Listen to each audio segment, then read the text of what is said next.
Welcome back to episode 2 of In the 1-1. We started with a little bit of a scratchy, I think, tipping. A couple of shocking rides, we'll say. Yeah, very disappointing. The wind played a bit of a havoc in Melbourne, but it was, I don't know what the jockeys were thinking on some of them. I wish I win. Jamie had options. We just watched the replay then. Yeah. And I think a big part of the reason why I tipped the horse was the beautiful draw that it had. And when those big races are on, you get to watch the bird's eye view. She easily could have just sat in the 1-1. She could have sat behind the favourite's back, tracked it into the race. I think if you watched that track at Caulfield last week, you wanted to be close to the fence. You didn't want to come wide. And she was forced back, forced wide, loomed to win. And then I think a lot of people that don't really understand racing, was a Godolphin horse flashed home.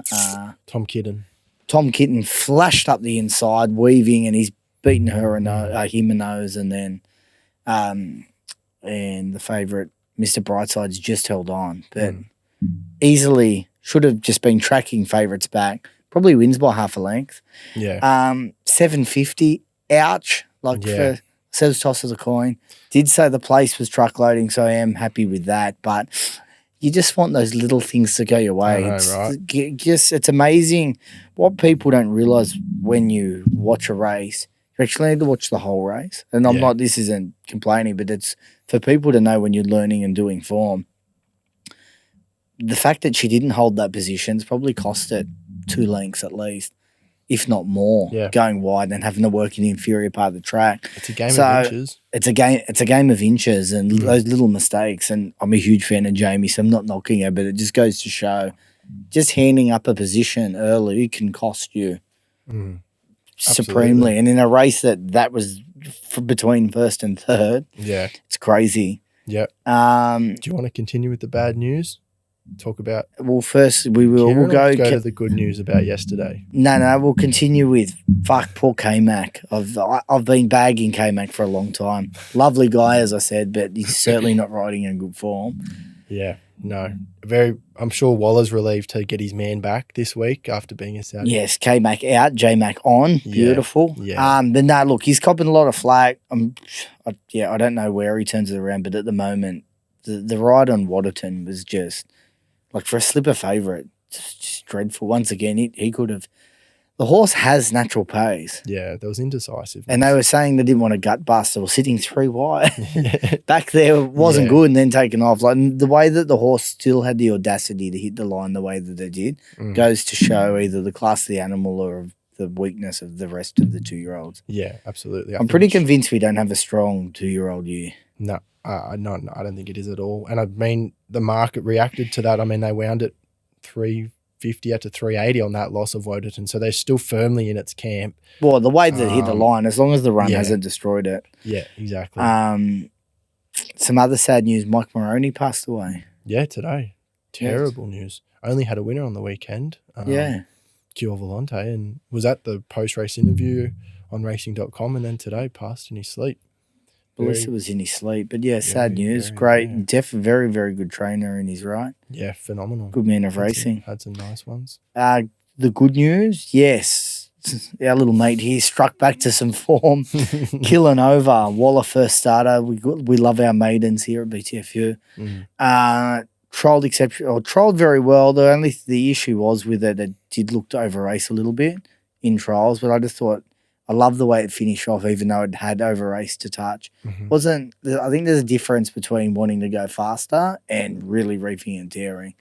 And I think it was on that fine line. Nash rode it. Tell you one rider I think he's really going to be riding well is Nash. Yeah. A few of his rides yesterday was like, Nash is really focused. Aggressive, and just even knowing that the fence was on yesterday, he easily could have kicked out earlier, but no, he was patient.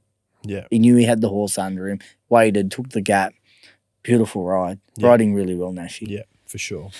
All right. We're going to pretty much look at a lot of the main races at Randwick, and I'm going to go to you for the Guineas down in Flemington. We can do that last. But let's start. We've got Rail True. Yeah. Good fall. Weather's warm at the moment. It's a hot one tomorrow, so track should be, right in that good 4, good 3 range even if we dry it out on Saturday. Looks good, I think. I think every horse will get their chance. Yeah, look, usually rail in the true. You got the lucky lane 8, usually is the fast part of the track. Yeah. Will be interesting to see how that plays. The fact that the track will be relatively fast, the inside's always inferior. Yeah. Almost always, unless they've done something. But yeah, it should play relatively fairish, but hopefully running on. Yeah, run on. If the leaders get a soft time and they go too slow, then they can hold on as they usually do. But those leaders, if you actually watch the steward's vision, you watch the front on, most of the smart jockeys get into lanes 3 or 4. They're not hard fence. No, they're almost never hard fence when it's rail true. So the ones with brains anyway. Yeah, exactly. Yeah, exactly. All right. We're going to kick off in race 4. We're starting with the 2-year-olds. We've got the Shaggy, $2.25, sharp favourite, won all of its starts to date. How do you see the pace? Looks one way for the leader, Shaggy to lead again. I don't have much else wanting to take the front. Rivellino drew wide last start and swooped last start. It's drawn 10 again. It'll go back and hope for some speed on. Comedy as well, hit the line strong against Shaggy last start, but it'll also be spotting at a start. But yeah, Shaggy kind of just gets to do it in it as it wants up front. I think surely one of these 2-year-olds are going to take it up. They can't just give it. They can't let it get away with murder. But I mean, it travelled at a pretty good clip over the 1100 last start. Like, it didn't sort of get its own way. It kind of rolled along, which was good to see, and kicked at the top. Yeah. I think going up the extra 100 metres, the market suspects Comedy will be the improver after hitting the line. But I mean, Shaggy still had 2.5 lengths to Comedy through the line. Can see why the market's short. I'm expecting Shaggy to drift maybe 250, and it'll be a bet for me at around that price, I think. Okay. Just for the favours it's going to get again, I think. I'm definitely concerned of the map a little bit and the probably the lack of pace. The fact is Shaggy is going to run them along, and I'm interested in a horse here, Rivellino. I just wish it could have drawn a gate. I would have been really keen had it drawn a gate. The fact that it hasn't, it could be the one that could be a bit of a drifter, definitely because of the map. I just love the way this horse attacked the line. This is a 2-year-old that looks like it races more like a 3-year-old. I love the way it's finished off. The fact that it should be finding Randwick in a fair position. Hopefully that fence is a little bit off early, and they haven't. And hopefully, if he can find a way to weave in, and he can. It's not an overly big field, so he shouldn't be too far off him. Yeah. I think if there is any question marks of Shaggy at the 1200, this is definitely a horse where 1200 will suit. Yeah, definitely agree. Yeah, agree. I think this is a horse that can definitely suit. I like it at the each way basis. I think the 220 is too short Shaggy for me at the moment. If you say he gets out the 6-4, yeah, maybe. But I'm happy to go Rivellino each way. Beautiful. All right, we move on to race 5. Sweet Embrace. We've got the Sweet Embrace. Currently, hasn't won a race yet, but Schnitzel Miss, who's trolled super, is $4 favourite with Belzane, who's equal favourite, Belzane, both at the $4 mark. Within the law, $6, and then you've got Memo around the $7.50 mark. Yeah. Speed doesn't look too strong again here, but lightly raced 2-year-olds, I don't know what they want to do. Belzane drawn low, it'll roll forward, as will the horses from Gate 1 and Gate 2, Open Secret and Maruna. Well, I think they'll show speed, and they look to control things. Doesn't seem too complicated, but 2-year-old fillies, I thought this was an open race and very tricky. I'm not sure which way to look. Price tag, big price, did start favourite in the English Millennium behind that Rivellino race. Was wide, no cover from the 600 and worked in the run. It's a big improver just off that SP and sort of that tough run it had last start. But I think that race 2 back that it came out of that My Gladiola race, I think that form's blown up a little bit. No subsequent forms come out of it. So it's a tricky one to read. Belzane was tough, fresh, gets a nice draw, up on speed again. Easy to like, 420. I didn't want to take that personally, but it was a tricky race. What do you think, Mace? Well, Memo was definitely unlucky in its last start. In the Found Magic a lot of in the Millions. Magic Millions. Mhm. Don't know if it would have won the race, but certainly should have finished closer. Mm-hmm. I thought the trial since has been decent, but the horse at trial just exceptionally snitzel miss. Didn't have a lot of luck on debut also. Yeah. Finished off, come back better. J-Mac on, Waller. His 2-year-olds just find another gear this side of Christmas. They do, don't they? Like, Yeah, something he couldn't. Well, I remember Waller used to win the most 2-year-old winners, and he wouldn't train a winner before Christmas. Now he trains winners before Christmas, and his 2-year-olds are just getting better and better. Yeah. Don't not climbing out of trees to dive into this horse at the $4, but I've got it top pick. Yeah, gets J-Mac on. Yeah, I think J-Mac will be returning with a bit of a bee in his bonnet, ready to stamp his authority. Mm-hmm. Definitely. Yeah. Outside of that, not really a race that I'm keen to be playing in. Definitely have respect for Mimo, though, for what it's done so far. Love it. We move on to talking about past trainers, Guy Walter Stakes. Yeah. Probably he's a little bit before your time, but he was definitely one of my favourite trainers. Mm-hmm. He's just a really, really good trainer, Guy Walter. Let's move on. Amelia's Jewel, $2.40 favourite. You've got, how do you pronounce this horse? Alsafina? Alsafina, yeah. Alsafina coming over from Perth Mm-hmm. for $4.20. Olentia, $5. Mm-hmm. And we've got Tashi around the $9 mark. Yeah. No speed on paper. I've got Sounds of Heaven leading. In some of its run, I went back and had a look. Amelia's Jewel can settle a bit closer. If J-Mac wants to be aggressive, fresh, and they've got this horse wound up, he can sort of push on to outside the leader. Or if horses kick up, find the 1-1 even.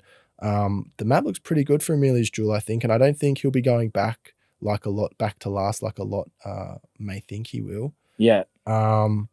Olentia from 9, though, I think will be spotting him a lead or a start. Alsafina, I didn't know what to make of it. It'll find a midfield run, I thought.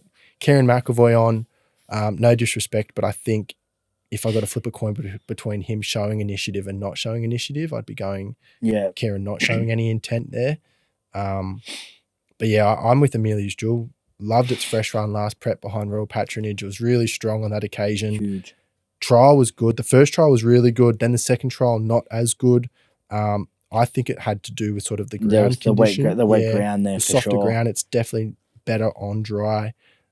She gets the blinkers off as well. What are your thoughts there? I like it. I thought the blinkers went on to try and make her a bit sharper when they were testing her as a sprinter, the 1,200 meters. Blinkers off, 1,400 fresh is a much better recipe, I think. I'm against Olentia. It's the short one in the market. I think all of its best form is at Rose Hill. Just got out sprinted in the expressway. They crawled, hit the line all right, but I think Rose Hill is its go. 8 goes at Randwick for 1 win and 1 placing. Look for it to get third up back to Rose Hill, maybe in sort of the Coolmore or something like that, the Coolmore Classic. But Amelia's Jewel for me, Mace. I just think she has got length. Like, she's a classy animal. Mm-hmm. And to get into 57, only give 3 kilos to the bottom weights in this race. Very well weighted. She's so well weighted. Just Olentia is definitely an up and coming mare. This girl's proven. Like, she's got the runs on the board. Yeah, absolutely. Career prize money, 4 million. Next best in the field, 1 million. Yeah, just huge. Yeah. I genuinely, she's a top class animal. Mm-hmm. I think that she'll have her ready to go. The trials have indicated she's ready to go. Yeah. Booking of J-Mac. The only thing that scares us, every punter in Australia has said, fuck you, K-Mac, for the last couple of weeks. And every punter in the world is going to be piling into Amelia's Jewel and just wait for the K-Mac special. Yeah, I know. I hope. I looked at its Melbourne runs last prep. They were okay. They were solid without being wow. Look, she's been 0.2 of a length to a tissue and socks. That's quality form. Yeah. Amelia's Jewel's at Doncaster Hope, I believe. If it wins this, what's their next progression? It's got the mile before. I hope they're not trying for it to be a sprinter because I don't think it is. I think it's a middle distance Yeah, horse. definitely. And yeah, lightweight in a Doncaster. It's it's Well, a she's top only chance. beaten like 2 lengths of Mr. Brightside. Yeah, and that was at the end of prep. Like At the end of prep. it's all It's solid. quality form for a race 3 like lengths this. in the King's Charles. Like you look through its form and it's proper. But yeah. Like it's the thing I find great. You go back and look at this. You've got a horse like Tashi who's $9 in the market. Yeah. Tashi three runs ago was getting beaten by Kabling Mm. and Bacchanalia. Like it's just Yeah, they go around at Canterbury on a Friday night, those horses. yeah, like it was in the remote, but like seriously. Yeah. It's just a different level of form. Yeah, I agree. All right, let's move along. We're in agreement there. I think we'll be in Just agreement. wait for K-Mac to bend us over. That's how we'll start next week's episode. Yeah. All right. Move on to the surround stakes. We've got $1.60 favourite, Lady Shenandoah. I mean, I find it very hard to go past her after a win. She's always been a horse I've had huge opinion on. What is the map look like, my man? Map looks all right. Gate 3, it's drawn beautifully, and when it did, they opened up and the punters chimed in $1.80 until $1.60. Lilac, Lady of Camelot, Husk, Dominator. There's a few up there that could be sort of bit of traffic up there because they're all double figure odds. Yep. But Manal, gate 13, it'll go back. Amelia, nice horse, it'll go back. But yeah, I think Lady Shenandoah can just get a nice suck run, sort of two back the fence and look for the gaps. Or if J-Mac can work his way to a one-off position, then I think it's lights out. Honestly, I don't think they can get anywhere near her. She's a top chance. I think she wins the flight stakes after this, and $1.60. I don't want to touch it, but if you do, she's an odds boost for anything else you like on her day. Yeah, I mean, I can't talk too much on this race. I don't even know what will run places. More territories. Yeah, more territory. So I loved its win last Its start. win over Perfumus was nice. That horse was airborne for a while. I think if you're looking for a roughie to run a place, More Territories is the horse. And I also think we spoke about him, but Nashville Willer is flying. Waller is getting his fillies running well, and Delishi Boulevard, 3-year-old filly, $34, can also run a hole, I think. Yeah, like that. Yeah. But, we won't waste too much time here. Now Move we've got the Very Elegant Stakes. We've got a Randwick Mile. We have Via Sistina, arguably the best horse in the country. Yeah, I think so. We've got Fangirl at $3.20. And we have Chio Wolf at the $5.50, who certainly won in good style over the Randwick Mile last preparation. Mm-hmm. And then I'm happy to forget the rest, if any. Yeah. Sorry to all the owners that were looking to hear about their horse. We'll speak about them briefly, the three. Zarakem, Land Legend, I think will show speed. Yep. I think J-Mac can show speed on Via Sistina and just say stuff yours. There's Lindemann will roll up because Lindemann draws inside him. If he just follows Lindemann across and then slots in behind Lindemann, I think he can get sort of a one out one back position. Do you think he might show a bit of initiative here, James? I think so. With Fangirl drawn inside him, he could just take I'm the best horse tactic. I'm just going to put myself in the race and show initiative. And just with how the map, like Lindemann draws inside him, gives him a card across. Zarakem and Land Legend from low draws. I can see him just finding a 1-1 position, sort of Zarakem on the fence, Land Legend in the box seat, Lindemann OSL and Via Sistina in the 1-1. Golden Path, Arapaho, they're all longer distance horses. And I think Fangirl gets shut down. And I think Collett doesn't show the initiative, sits midfield. I think Chio Wolf goes back from 9 and sits midfield. And Via Sistina gets the jump on them early. Yeah. And if it is, then I think it's lights out. And I think it's a flip of a coin for the map. $2. You either flip a coin and say, does J-Mac roll forward? And if it does, I think it's a $1.40 chance. Do you think she'll roll forward over the mile, though? I think it's possible. There's no speed in this race. Yeah. I think it's possible. If James wants to show the intent, Group 1 intent, and get another one on his CV. It's going to be a big testing one for Chad, jumping 9 from 9 on Chio Wolf. Yeah. Didn't draw the gate first start and hasn't drawn a gate again. Yeah, and I think it's going rearward. I can't see it showing initiative or intent. Yeah. The horse was a good turn of foot for sure. Yeah. I just think from all reports, everyone that watched the mounting yard said that Fangirl looked incredibly down. well, and Yeah. Via Sistina didn't look right in the coat yet. Mm-hmm. The way she hit the line, her last 200 meters Via Sistina, Yeah, weaving. it was just like it was past them all after the post. And if it gets the break on Fangirl, like settles in front of it, turning for the 600, they won't even know where it went. It'll be all over. the Queen Elizabeth. Is it the two? That's her major target. That's her target. So Wallace said she'll go to the Randwick and then go to the Queen Elizabeth Via Sistina, and Fangirl will go to the George Ryder next start and then go to the Queen Elizabeth. So he's going to separate them after this weekend. And Cherwolf, it going Doncaster. Queen Elizabeth is a target. Still the a longer target if you can distance, get it. but I think that's a bit absurd. I think that's silly. I think it could eat up any mile race it wanted to target away from Via Sistina. Yeah, fuck. Because he looked like he was going to go past, and then she just kept him. She was motoring. Yeah. She was really hammering late. Yeah, she was. I'm with Via Sistina. Yeah. I think you'll get black odds. Yeah. 205. I think they will, 215. yeah. But I also wouldn't be surprised to see us start like $1.70 late, to see the syndicates just go whooshka. Yeah, maybe the market comes for Fangirl. The inside draw and the fact that it's probably still a level playing field at a mile. When you get up to 2,000, Definitely. it's like Via Sistina's got the clear edge, but Fangirl's sharp over the mile still.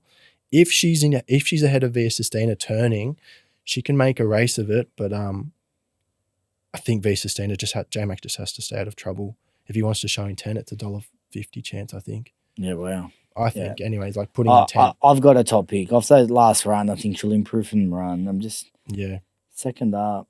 So, yeah, I think she wins. Yeah. I was so impressed with her last 200 metres. Yeah, absolutely. Interesting last race for us to go through Liverpool City Cup. We have Iona Merck. Can I just say, Bjorn Baker Stable, wow, they are airborne. Yeah, they don't know how to lose at the moment. They are running through brick walls. Is he eligible for coaching New South Wales? Because like they are, whatever he's doing at the moment, Mr. Bjorn, you are killing it. Yeah. So we've got Willado and Iona Merck around the $4 mark, favourite, I think. Followed by Gringotts around $5.50, and we've got With Your Blessing at the $6 mark.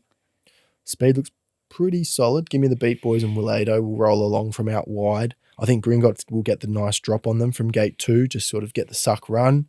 And they may spread the field out. If Willado wants a bit of control and Give Me the Beat Boys doesn't give it to him, then I think they could roll along. Golden Mile will get a nice run from a midfield draw. Redina as well, and With Your Blessing, gate 4 draws to get a lovely run. I think the horse that is disadvantaged by the draw is Willado, the favourite, coming off a nice win over Rosehill, 1200. It's a tenacious, it's a very determined horse, but I don't know about this map. And if Give Me the Beat Boys with Tim Clark sort of wants control, it could be in some trouble up in trip. I went looking for Gringotts. I think it's the class horse, has to lug the 61 kilos, but I love the way it won. It won the big dance, the way it won the gong, and then started favourite in the Ingham, and I think it just came to its end of prep. The recent trial was good, and I like the suck run that it's going to get on this fast speed. $6, I like that each way all day. What about you, Mace? I'm a little bit keen on one. And I like the $12. Mm-hmm. And it's there's two things that I love in the form guide, reading old school form. And I used to read the form as a kid with my grandfather. There's certain things he always loved. And one is Blinker's first time on the right horse. Mm-hmm. But there's a horse here that's had the ultimate gear change, Geldon. Good old Golden Mile. Mm-hmm. And can I tell you something? This horse looks to be trialling like he has his mind on the job and not on something else that a lot of us males seem to think about. He was always a horse that promised to have really good ability. I think they always thought he was going to be a Group 1 horse. He was only beaten two lengths in the George Ryder, under 2 lengths in the George Ryder, behind V8, Lady Laguna. I think he's a pretty classy animal, and I reckon with his nuts cut out, we might just see the best of him. I also think one thing with the Godolphin stable and the way James trains, he trains very much like his grandfather, and they're very good at getting at carnival time, Yeah. right? Carnival time, very good at grand final time, and I just think the horses are going good. Yeah. Yeah, just have a look at the runner, Tom Kitten. Been trialling enormous, racing the way he hit the line. I think you'll see the blue horses at their best. Yeah.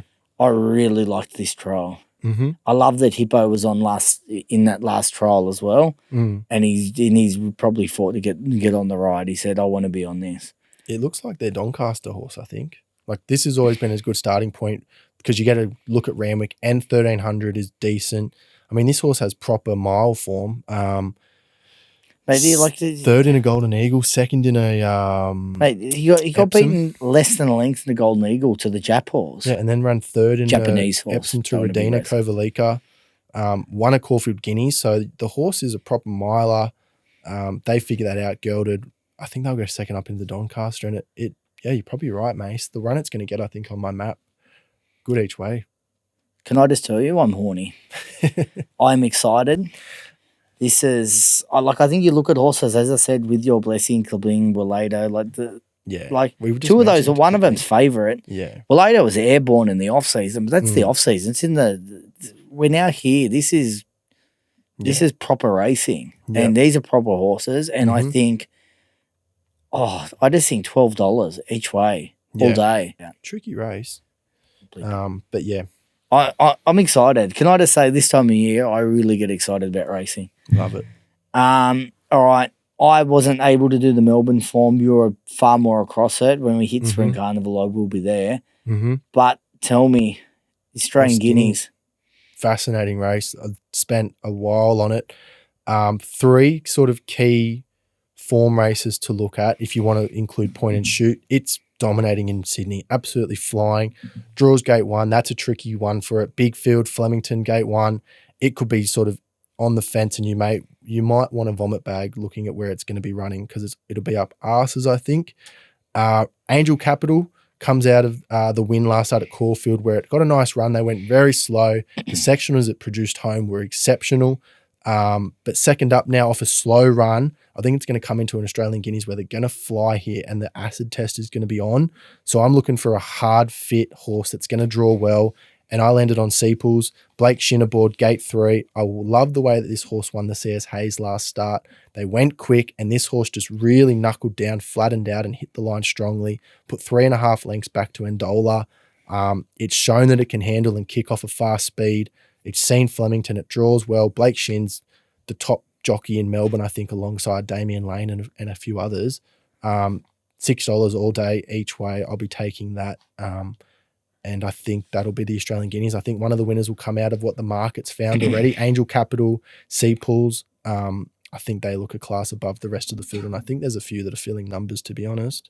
But yeah, I'll keep it short and sharp. All right. We'll move along to the best bets. Sweet. And now for our best bets this week, brought to you by our friends at Underground Clothing. Absolutely loving the clothes, may I say. Hopefully they bring us a bit of that green luck. First tip, we go to Royal Randwick and we go race 4, number 1 with the 2-year-olds. Jason Collett, drawn wide here. We'll need a little bit of luck, but if you can find the luck, I reckon the $6 each way is great odds. I don't think anything will be coming past it. This horse has a great turn of foot and will be attacking the line. We move to the champ, race 8, number 8, via Sistina. Wasn't parading the best first up, and I think the stablemate was really cherry ripe, ready to go. Love the way that she attacked the line. Last 200 metres was exceptional. She's like moving along nicely for the Queen Elizabeth, and I think class will just get her home here. Now for my best bet of the day, race 9, number 2, Golden Mile. Each way around the $12 mark. I think this is exceptional value. He's been gelded. Looks like he's got his mind on the job. There was a huge rap on this horse early. Looked like he was going to be a genuine Group 1 horse. And I just don't think his mind was as focused as it should be. He's now 2 stone lighter and finds a highly winnable race. I think this is incredible value each way. And then we move down for Flemington. Race 9, number 15. We're at the Sydney Raider, Scintilla from the Les Bridge stable. Won its last 3 on the trot. Just comes back from the 1400, the 1200. But I think when you're going down that Flemington straight, you want a horse that can go that extra 100 to 200, and I think that should set him up nicely for that. Over to you, Tom. Beautiful. I'll keep it short this week, but I'm going to go against Mace. Randwick race 4, number 2, Shaggy. I think the map is just too simple. It gets its own way out in front again. Do concede Rivellino will be hitting the line hard. So if you want to have the BTFU Quinella, Shaggy and Rivellino, then go ahead. But I'll be with Shaggy on this occasion. And then we'll go to Randwick race 6, number 1, Amelia's Jewel. This horse is just all class. Loved the first trial. J-Mac jumps aboard. It ran very well fresh last prep over this track and distance. And I think this time it can go one better with a win. Cheers. I've got a little bit of a spring in my step. Yeah, it looks a good week to get a watch. Look at the form going forward, but not many bets for me this week. Yeah, no, I like when I can find one or two at decent odds. Yeah, absolutely. Golden Mile be huge. It'd be a massive result if we can get that Hopefully we home. don't get Kieran, but we'll see. Yes, let's hope we don't get Kieran. Wishing you all the best, Kieran. All right, guys, we'll see you next week, and that's it from us at In the 1-1. Cheers. What are you prepared to lose today? Set a deposit limit. For free and confidential support, call the number on the screen or visit the website.